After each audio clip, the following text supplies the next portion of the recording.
大家好，我是萨姐，今天和大家分享一款做法超级简单，但大人小孩都喜欢的小零食——芝麻薄脆，前后半小时搞定，口口香脆的不要的。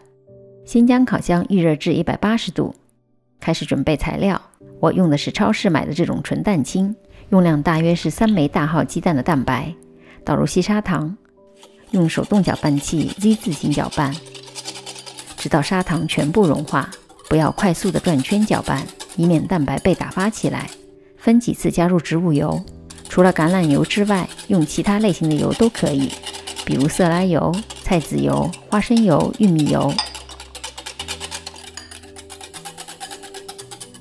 同样的，不要用力搅拌，搅拌好的蛋白应该是半透明的，不会油水分离，表面也没有太多的气泡。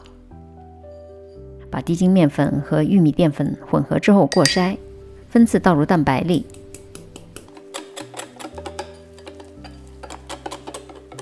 搅拌到见不到干粉，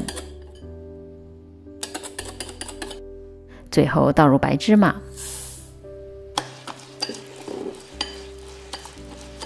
面糊搅拌好的状态也不会太稠。如果家里有不粘烤盘的话，尽量用不粘的。拿一个普通小汤勺盛1平勺，倒在烤盘上，借助不粘烤盘表面涂层的自然张力，让面糊慢慢的摊开。如果面糊太稠，就不容易铺平；如果太稀的话，面糊就会变成一张大饼。每个面糊之间隔得开一点，重重的震几下烤盘，让面糊自然摊开得更圆。如果家里没有不粘烤盘，烤盘上喷点油，放一张油纸固定住。面糊在油纸上的自然摊开，就不如在不粘烤盘上来的圆。今天的量一共可以做25到30个薄脆，放入烤箱中层，180度烤大约12到15分钟。不同材质和深度的烤盘，烤制时间都稍有不同，表面变成金黄色即可出炉。刚出炉的芝麻薄脆稍有点软，等彻底放凉之后，就会变得非常的香脆。左边是铺油纸做的，右边是不粘烤盘做的，用不粘烤盘做出来的更圆更薄一点。